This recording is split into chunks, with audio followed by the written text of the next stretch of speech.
Good morning বন্ধুরা, Banasree cooking হাবে আপনাদেরকে স্বাগত। পটল চিংড়ি তো অনেক খেয়েছেন অনুষ্ঠান বাড়ির মতন, কিন্তু এই নতুন পদ্ধতিতে একবার পটল চিংড়ি রান্না করে অবশ্যই দেখতে পারেন। অতি অবশ্যই এটা খেতে ভীষণই ভালো লাগবে। পয়লা বৈশাখের থালিতে এই পটল চিংড়ি নতুন মাত্রা এনে দেবে। চলুন দেখে নিই কীভাবে বানিয়ে নিয়েছি এই পটল চিংড়ি। নিয়ে নিয়েছি কতগুলি পটল, লম্বা লম্বা করে কেটে নিয়েছি, আর লম্বা লম্বা করে কেটে নিয়েছি আলু। তার সাথে নিয়ে নিয়েছি 1 কাপ পরিমাণ পেঁয়াজ, টমেটো কুচি আর আদা রসুনের পেস্ট। চলুন, নিয়ে নিয়েছি এখানে 100 গ্রামের মতো চিংড়ি। এই চিংড়িটাকে আমি খুব সুন্দরভাবে ছুরির সাহায্যে চপ করে নেব। দেখুন কিভাবে এই চিংড়িটাকে আমি সুন্দরভাবে চপ করে নিচ্ছি। চিংড়িটাকে প্রথমে কেটে ধুয়ে ভালোভাবে পরিষ্কার করে নিতে হবে। তারপরে চপিং বোর্ডে উপর রেখে ছুরি দিয়ে খুব সুন্দরভাবে মিহি করে এটাকে চপ করে নিতে হবে। দেখুন একদম মিহি করে চপড হয়ে গেছে। এটাকে একদম বাটার মতন করে চপড করে নিতে হবে। দেখুন এটা একদম বাটার মতন করে মিহি হয়ে চপড হয়ে গেছে। এরপর 4 টেবিল স্পুনের মতন তেল আমি গরম হতে দিয়ে দিয়েছিলাম। এবার সেখানে একে একে পটলগুলোকে আমি ভেজে নেব। সমস্ত পটল আমি এখানে দিয়ে দিয়েছি, আর কালারের জন্য ব্যবহার করেছি খুব সামান্য লঙ্কার গুঁড়ো আর সামান্য একটু হলুদ গুঁড়ো। এবার এই পটলটাকে ভালোভাবে নেড়ে চেড়ে খুব সুন্দরভাবে ফ্রাই করে নিতে হবে।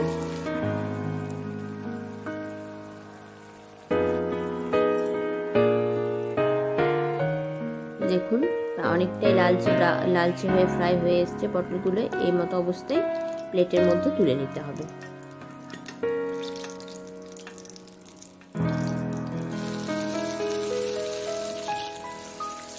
এরপর লম্বা লম্বা করে কেটে রাখা আলুগুলোও তাই একইভাবে ফ্রাই করে নিতে হবে।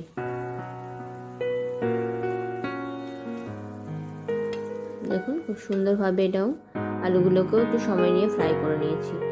তারপর ওই একই তেলে আমি সামান্য গরম মশলা ফোড়ন দিয়ে দিয়েছি।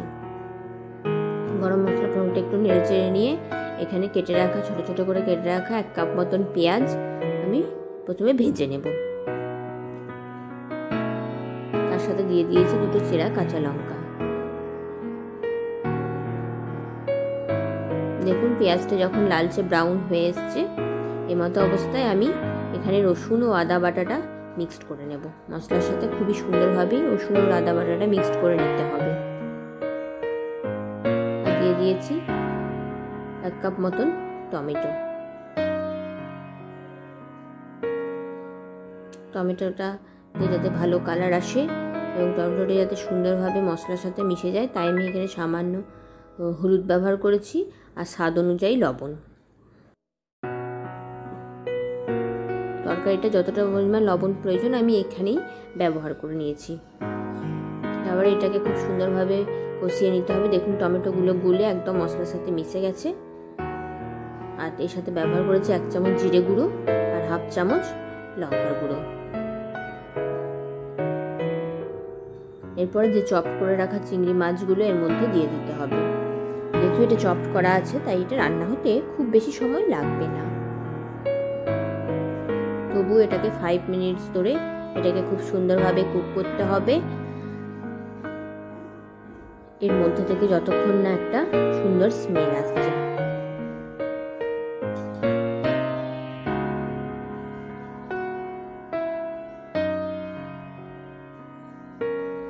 দেখুন এটা অনেকটাই ভাজা হয়ে গেছে, তেল ছাড়া হয়ে এসছে।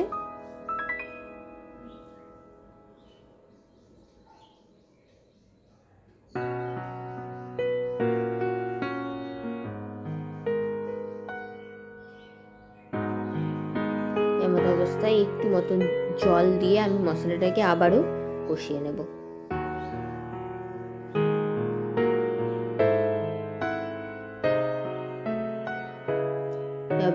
দিয়ে দিয়েছি 1 চামচ মতন চিনি।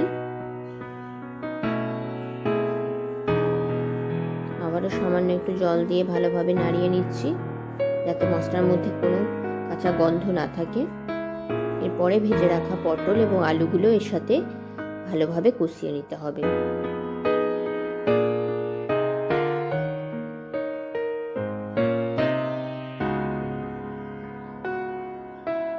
দেখুন পটল এবং আলু থেকেও তেল ছেড়ে এসছে এবং খুব সুন্দরভাবে কষানো হয়ে গেছে।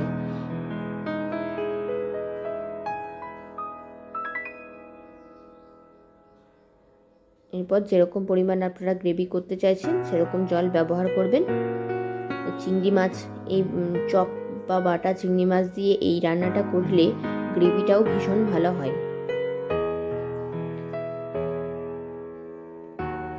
তখন এটা ফুটে এসছে, রান্নাটা অলমোস্ট আমাদের রেডি হয়ে গেছে। এবার এটার গ্যাসটা ফ্লেমটা বন্ধ করে কিছুক্ষণ স্ট্যান্ডিং টাইমে রেখে দিতে হবে। পয়লা বৈশাখের থালিতে এই পদটি বানানোর জন্য আপনাদেরকে অনুরোধ রইল। এরকম নিত্য নতুন রান্না পেতে অবশ্যই চ্যানেলটিকে শেয়ার এবং সাবস্ক্রাইব করে দেবেন। নমস্কার বন্ধুরা।